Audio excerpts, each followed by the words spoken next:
Why would anybody make roads that complicated? There's like 6 interstates in one little thing, a little 1 mile radius there. They think they're helping. Oh, you know, there's the old joke, if it ain't broke, fix it till it is. I was trying to read these, and I forget what road I was on. The main road, there was this like cut off to another like major road, but it was like a 90-degree angle, like out on like a 65-mile-an-hour road, or 55-mile-an-hour road, and it's just like I don't know. Like if I didn't have a GPS going, I would miss it. You have a new size.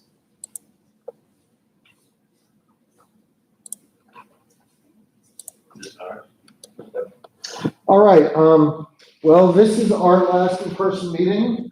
Well, actually, that's not exactly true. We're having our final exam period Friday at, it's at 5, and we're meeting in Panera, right? That's the plan? Yeah. And we'll discuss your final papers there. Cool.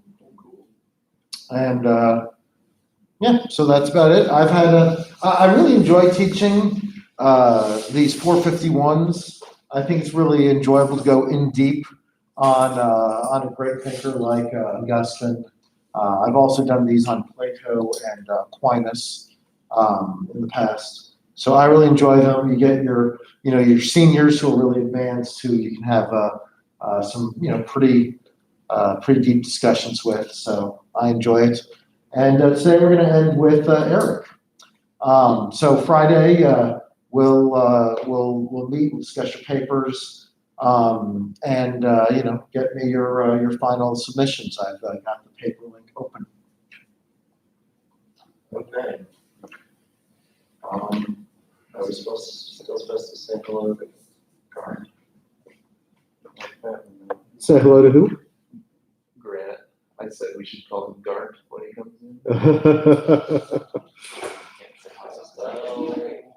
I'm just curious, like, how is he technically like he's gonna be graduating like sophomore or like he's like freshman? He started with me, and I'm a sophomore. But I think he's graduating in a year, like 2 semesters. So it's kind of the next thing. Okay, for a second I thought he was like graduating. Maybe not. Maybe it was even 3, but not this semester. Yeah. So anyway, Matt, you remember the name of this Babylonian religion yet? No, I believe that Asher was the Syrians. Okay.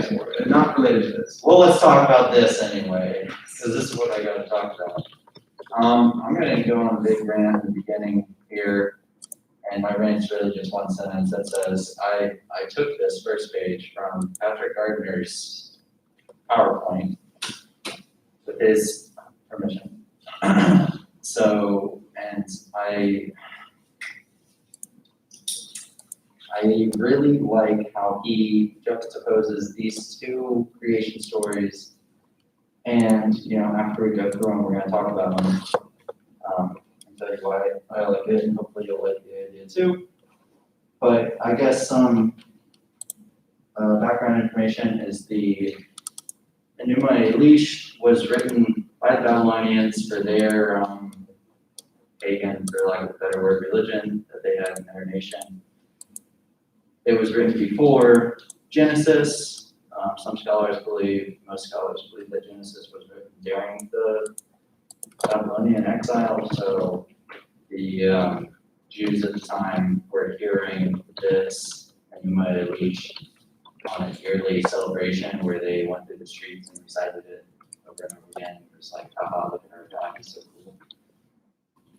But anyway, let's read through the 2 of them, and I'm going to see some differences and some similarities, and we're going to see how strangely similar these are and how it relates to some other things that Augustine may or may not have thought were just solely Christian.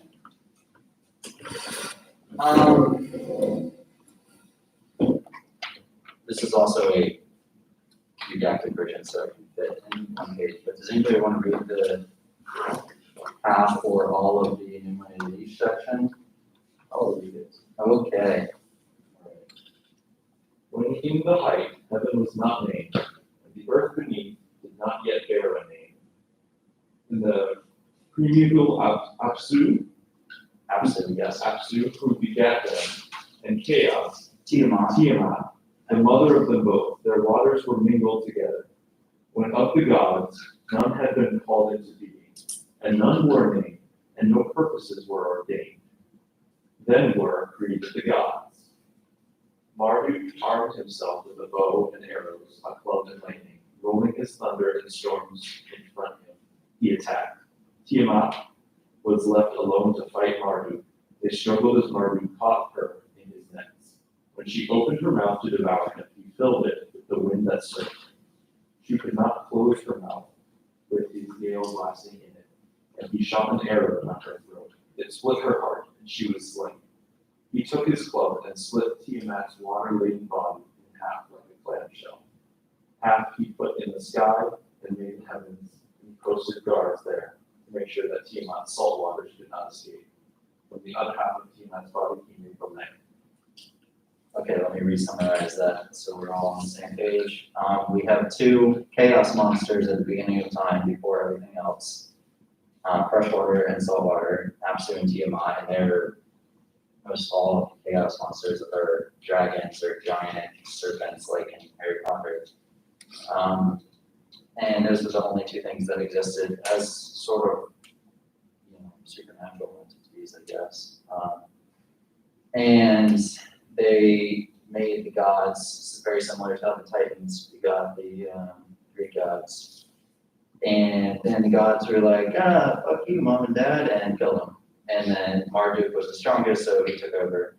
And importantly, down at the bottom, we'll get back to it, he took half of Tiamat's watery body and put it up into the sky, and half of it and put it down, the other half put it down into the ground/ocean. So made the world out of the old gods. Anybody for Genesis 1? Oh, Go for it. in the beginning, God created the heavens and the earth. Now the earth was formless and empty. Darkness was over the surface of the deep, and the breath of God was hovering over the waters. And God said, "Let there be light." There was light. God saw that the light was good, and he separated the light from the darkness. God called the light day, and the darkness he called night. There was evening, there was morning, the first day. God said, "Let there be a dome between the waters to separate water from water." So God made the dome and separated the water under the dome from the water above it. It was so. God called the dome sky, and there was evening, and there was morning, the second day. And God said, "Let the water under the sky be gathered to one place, and the dry ground appear." It was so. God called the dry ground earth, and the gathered waters he called seas. God saw that it was good. Okay, so there's one very important similarity that's between the two of these that we will talk about for almost the other 4 questions as well. Let me see if I can find a different one so I don't give up the main spoiler. Unless everybody sees, does anybody see these 2 similarities that I'm trying to hint at? What do you got? The water and the sky. The water. Okay, so, thank you. Because I talked about it in the last one. In the Babylonian story, and of course back in the historical context, there's a holiday that the Babylonians celebrated where they ran around in the streets and sang a song that was very similar to this, basically. And the Jews at the time were like, we got to write down our story. So that's where we got Genesis from. So I think I wrote it on the next page, but the authors of Genesis were like, we got to make our story bigger and better than theirs. So importantly, in almost all of the pagan religions, we have gods taking over a world from the older Titans and then creating our earth out of it. And because chaos is almost always the primordial substance, which is darkness and water, the gods have to separate that darkness and water or make it structured in some way. And in Enuma Elish, they do that by literally separating it and keeping the blue water above us that looks like the sky above us that looks like blue water. It also rains, like there's holes in it, and the gods are angry at you, so they're letting it in. And blue water down below you, under your feet, I guess. I don't know what they thought about land. So yeah, that's a good one. What do we see about water in Genesis? And then we're gonna talk about it in Revelation too, full circle. So in Genesis, instead of it being conflict based, because the Enuma Elish is like inherently violent. Yes. It's conflict based, whereas Genesis, Mhm. there's just God. Whereas Enuma Elish, there's all these different entities fighting each other. That's just almost, I mean, it looks almost dualistic, yeah. although it looks like, maybe there's more than two, but there's only two named here. That's another important point that we can touch on now has been most of the pagan religions, it's always, you have to battle the chaos monsters and overcome it, which is an important thing that the authors of Genesis wanted to combat and say, our God is bigger and better than that because he didn't even have to fight chaos, he just made everything. And that's an important recurrence in all of Genesis 1 and 2 of there's no battle. All he had to do was say things to be made, or will things be made, and then they were. The most work he had to do was breathe into something, living people. For the Enuma, it also kind of, the Enuma stuff like presupposes that something else is already the source of existence. Yes. You know, where it's like, which is the same thing in Genesis, that, you know, God is just God, but he is still the source for everything, whereas like, it seems like these ones are sort of making use of what's already there, in a sense. Yeah. Which is unfortunate each other that they're using their things, but. Yeah, most of these ancient Near East religions are all from chaos. And Genesis does have this language with, you know, God, the earth was formless and empty, darkness over the surface of the deep. And the Spirit of God was hovering over the waters, or the breath of God. Ruach. So, you know, that can, you know, it's slight conflict with creation ex nihilo, but it, you know, reading when you're not being literal. Metaphorical. Metaphorical readings of Genesis, kind of shoot that way. But anyway, I just want to point out that there's water in Genesis too. And God separates the water somewhat similar to these other ancient Near Eastern religions. But we're gonna get back to the water thing. I think we hit, similarities. Let's get to Revelation. We'll do Revelation. What's the differences? Oh yeah, differences is the authors of Genesis clearly trying to predict their God's better. Let's jump to number 3, a new heaven and a new earth right now, since it relates to the water thing. I'm just gonna read the first line. I don't need the whole paragraph in there, but Revelations 21:1. Then I saw a new heaven and a new earth. For the first heaven and first earth had passed away, and there was no longer any sea. So John the Seer, I think, is the author of Revelations, and he's talking about what heaven will look like. And this is also, when I go on my rant about heaven, and Christians are like, as soon as I die, I'm going to go to heaven. I'm like, you read Revelations? Because heaven's like a few thousand years in the future, and it's in Jerusalem, and this has nothing to do with what you're talking about, but that's just a rant. No longer any sea. Why do we think there's no longer any sea in this perfect world that's closeness to God and no sin and just greatness? Yes, Matt. Because in this case, the sea is referring to like this, so the waters, there's like above there's the firmament, there's the heavens, but then the sea goes with the earth, and inherently after the fall, earth was kind of unpure, it's like unclean, so it's just doing away with earth, and of course the sea kind of goes along with it. I will curse the lands, the grounds, which you'll have to toil. So Yes. the sea goes along with that too. Yeah. Doesn't get off easy. I agree with that. Well, and if we take the sea as a symbol for chaos. Yeah. I mean, we can't have chaos in our perfect afterlife. That kind of makes sense. I got that right up here with my second line, my text. C I mean, equals chaos. I cheated, I read. Your- But you can see, I mean, it's a very intuitive, symbolic use. I mean,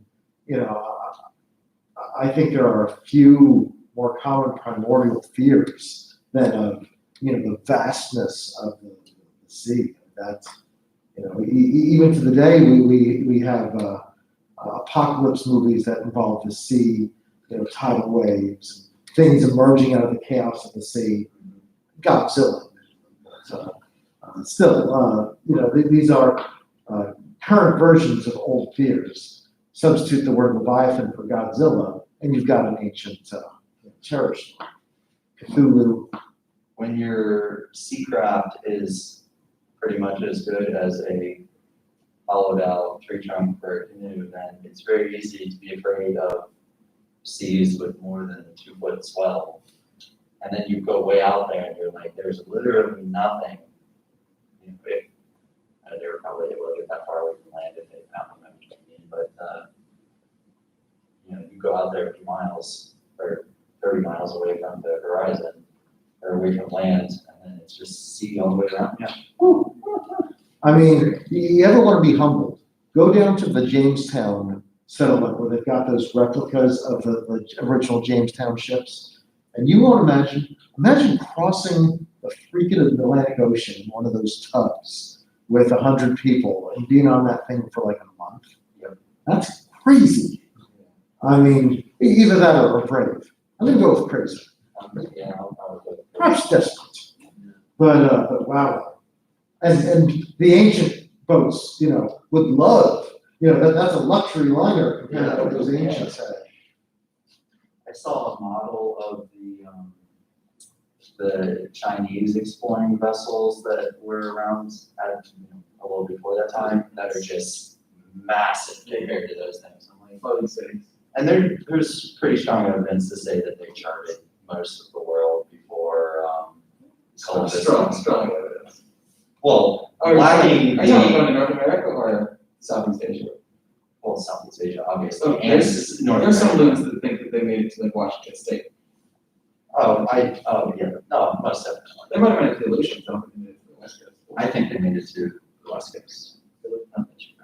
I wonder what their history books say.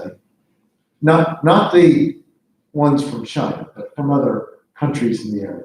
I mean, there's definitely a propagandist element in what the current leaders of China put into such things. But, I wonder what the Japanese textbooks say and the Korean textbooks say. South Korea. Also, like, even today, the ocean still has just such a big, like, just unknown that, like, there's, so many people are afraid of the ocean, stuff like that, because, like, there's still so much we don't know. Like, I don't even know, like, the crazy small percentages we do actually know, like, we know more about the surface of the moon.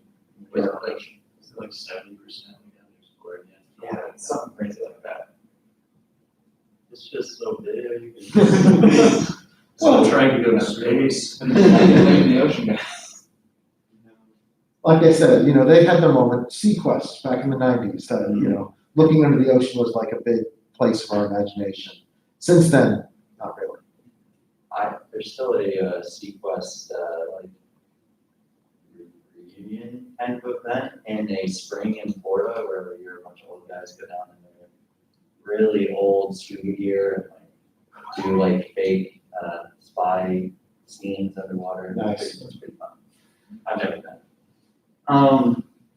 Okay, water, chaos monsters. Got it. My dad's gonna beat up your dad. Got it. 2 kinds of dominion. So I read this chapter in the last book, and then I started writing this, and I was like, this has nothing to do with what Augustine was talking about, but 2 kinds of dominion reminded me of it. So let's talk about humans and their role in creation. And I was looking for the word that I was looking for on Google, so one of you please gonna have to help me find it when we get there, but I'll phrase it as a question so it can be like, sound cool. Anyway, general idea within creation, and you see this more in Genesis 2, is that humans serve as a middleman or an idol for the rest of creation and to show the rest of creation how to worship God. So they're just like, and the creation is the temple, and these are the little caretakers of the temple, like caretakers of the garden. And they serve a function to lead worship, and specifically Adam is acting as a priest. Adam needs a helper, Eve, so their little relationship that they have is very, very, very similar to the Catholic Church structure of a priest and the helper that I can't remember the name of. Either an elder server or a deacon. I think it's probably a deacon. Or an altar server. Depends on him, I guess. Yeah. Eve. Memorial woman. This temple Adam's the caretaker, director of worship, he is the helper. Yeah, that's exactly what I just sped right through that one. Well, let's just go back to the idol thing, Selim. I just butchered that one, but when we're talking about humans, man was created in the image and likeness of God. It's just a poor translation of idol from the Hebrew. So humans were supposed to be an idol. It's the only idol because we're supposed to be like representations of God on earth, but it's fine. Image, full God as a body, it all makes sense. Any questions? Ready? We still have 4th point. Ready? When you're talking about dominion, were you talking about like for the 2 different versions for Genesis, where there's different stewardship and dominion over the earth? I was Or is talking that a separate thing entirely? I was talking about God having dominion over creation and the humans having dominion over the like small Okay, because there's subservient. there's a debate over like whether or not it's humans given stewardship by God over like the caretaker versus like actually dominion over it. It's all separate issue. I was sure that. Well, I mean, we could definitely have a whole long conversation about Genesis 1 versus Genesis 2. So are we the hired helper, or are we the ruling judges, the We're ruling definitely monarchs? not. I mean, I'm an environmental studies major, so you know which one I'm talking about. I would say we're the hired help. That's just me. But, well, I mean, since we got time. Genesis 1, we laid out the days over here. Humans are on the very last day. Genesis 2, almost the first thing that is also Genesis 2 for those that are reading and I didn't print it out, and I lost my book bag Bible, so I'm just falling apart. Is a retelling of the same story. And humans are created first, and then God enlists Adam's help in naming all of the animals throughout the days, or maybe if you try and squeeze all of Genesis 2 into the 6th day, it could work, but that's not how I read it. Which is also an important part. Giving a name to something was one of, there's functional ontology. Giving is one of the first steps in giving a function to something, or a meaning to life. So Adam was like super cool at giving meaning to the rest of the world. Yeah, Genesis 2 is definitely more humanist than the first one. Well, I mean, a common interpretation of the difference between the two is Genesis 1 is sort of the big picture general creation story, while Genesis 2 is supposed to tell us about the human story. As many Semitic storytelling structures go, it's not really interested in chronologies, it's interested in messages. Yes. So yeah, that's, often how the stories are viewed as. Cool. Well, this is the important point that I wanted to spend time on. How do we think that the Judeo-Christian story fits with or against the Big Bang Theory? I posed some first ideas to get you onto what I'm talking about. So Sheldon is kind of like Adams. That's exactly what I Penny's a was, lot like Eve. that's exactly what I was thinking when I was typing. Actually, Leonard would be Adam on this version.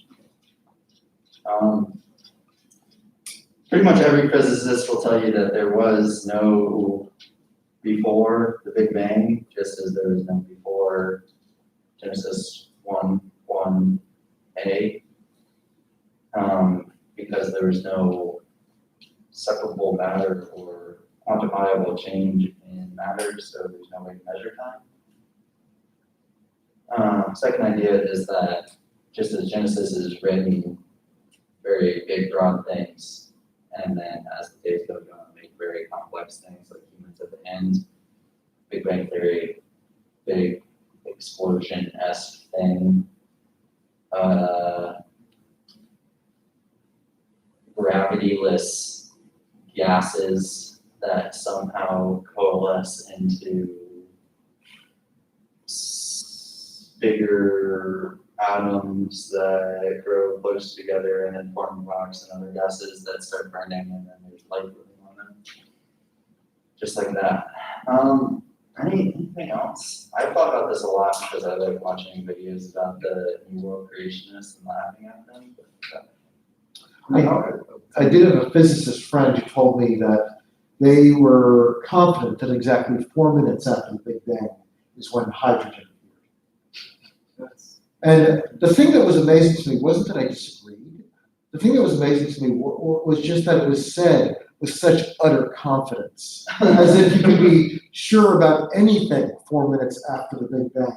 You know, she didn't say, you know, assuming that things developed the way we assume, or our best guess is, it was, you know, that's the way it happened with the same amount of confidence as, you know, I had sushi for lunch yesterday. It was like, you know, it was like there was no wiggle room, no, and it's just like, come on, use some little nuance there. Show a little humility, just a little. Anyway, other similarities. I was gonna say, so if you're going for just the order of complexity, fortification, like you said, the Big Bang Theory was just simple matter, things coalesce, more complicated. Well, I mean, everything creation used to form this world and kind of became more and more complex. So that was just water, and then earth. And, you know, I can't remember if fish or birds came first, but then you know the animals, the sea and air, and then vegetation, and then like all that stuff. So it became gradually more complex. Also, I think the guy who did come up with the Big Bang Theory would not think that they conflict considering he was a priest. So it's not inherently contradictory. Grain of salt there. I mean, I was gonna say they could, if you cut the little things, they could fit together, especially if you disregard the days thing in Genesis, but I think that the one big contradiction is the fact that like Earth was made before the stars. That's definitely flipped if you're. you just have to throw a rock on all of our good theories. Yeah. We was about to solve something here. Well, we have light in there. So Yeah, and like, no, first, first, first, not that. so our favorite. Yeah, you're probably in the stars. It's just like that. I don't know enough about the origins of Earth, how it looked like, but like I know it was volcanic gases and things like that, so maybe those cleared and the stars became visible, kind of deal. I don't know. Yep.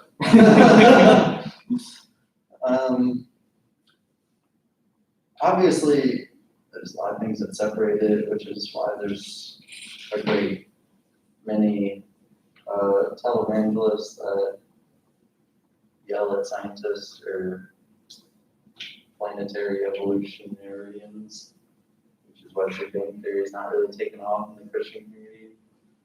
So I don't really think we have to talk about all the differences. I don't think there's anyone in the Christian community that doesn't like the Big Bang Theory. I know a lot of people that don't like evolution, but Big Bang, they think this works great with Christian metaphysics. There's the beginning, God says, let there be light, boom, there's light. there's energy, you're getting structure to the universe. But generally, I haven't met many people that didn't like the Big Bang Theory. Nice clean start. You've got planets and stuff out there, and then you get the animals and, the details last. I mean, What I've heard was that in the scientific community before the Big Bang Theory, their assumption was the universe had infinite existence. And up until the Big Bang Theory, it wasn't popular in the science community to have a start point. That was a Christian idea. Yeah. And so I think, that definitely gives, that's a reason for Christians to like the Big Bang Theory. Makes me think about Christian influence on the scientific community. I mean, it's true historically. I mean, the original Western scientists were priests because they were the only ones who had time to, do this stuff and the funding. Church was the big funder of science from, the Middle Ages to 1800s. That's not big now, actually. I mean, There's a still, whole Academy of Science and stuff like that, and actually Stephen Hawking was a member of. but mostly they plagiarized Aristotle whenever they could. Who was the one that came up with that Earth-centric view of the solar system? Well, I like to say I think Aristotle's brilliance based on, his contemporaries. I mean, he doesn't have real telescopes to work with. So, good guesses. Well, good. Well, thank you, Eric. This is helpful. Any final thoughts, questions, Augustine? Or have we finally beaten Augustine, the topic of Augustine's death? Why didn't you teach an Aquinas class? Because I have trouble getting enough people to sign up for it. Because only the Catholics love Aquinas. Isn't Dr. Gomez teaching that course? Better damn not be. That's my turf. No, I think he teach his specialty is early modern, so he would teach like Leibniz or Spinoza maybe. He's doing someone I was interested in. I think it was, I want to look it up now. I think it was one of the atheists. I mean, that sounds more his speed. Yeah. More his area, more his domain. Going up with just like the sort of scientific attempts to disprove religion is really interesting. I forget. I forget what the philosophy person's name was, but he said that he had more respect for more the philosophical atheists, the previous ones, like Nietzsche, rather than the scientific atheists, because that's not a good argument considering that faith and the idea of God is inherently metaphysical. So Yeah, I mean, a lot of the scientific arguments against religion, you could say, okay, that's a good reputation of your, high school educated 6-day literal fundamentalist. But there's a lot of other versions of religion that are out there that could you've just proven 2% of the religious views out there. But you think you've beat them all because that was the loudest guy or something. The philosophical ones are the more serious ones, the Humes, the Nietzsches and such. The Dalai Lama said something along the lines of always trust science over me, even if we conflict directly, trust the science. And that made sense to me at the time. See, I trust science, I just don't trust scientists. I mean, because, scientific results get politicized all the time. actually constantly changing, like, that's funny, it's really toward to Neil deGrasse Tyson because he said that science itself is true and I believe it, and somebody's like, well, epistemologically it's not, because it's always changing, because we're always learning new things, so it's like, it's not, you can't fully find the truth that way. Yeah. There's no, like, Well, now there's a problem with human senses and the way we can conduct experiments. Yeah. I mean, again, trust but verify. These are good structures. But they give us our best guess. Especially when talking about things like, what happened at the beginning of the universe. I mean, it's important to make a distinction between sort of lab science, where I can do a good double-blind comparative study with control group. That's really, highly reliable results, especially if I can replicate it. And, here are some broad strokes of what I think happened 8 trillion years ago, 4 minutes after the beginning of the 4 minutes after the Big Bang. I mean, yeah, those are both science, but you really need to distinguish between the uses. I can model what hydrogen does in a lab, so therefore I know what it does 4 minutes after its creation. Pretty much. Well, my computer simulation says. I talked to a scientist about computer simulations once, and he just kind of laughed his ass off and said, the public thinks computer simulated means highly reliable, and what we all know is computer simulated means, unreal and just following the rules we've plugged into it. So, like for weather predictions, much better to go off of like the model of what has happened in past similar situations than computer simulation. At least that was my understanding.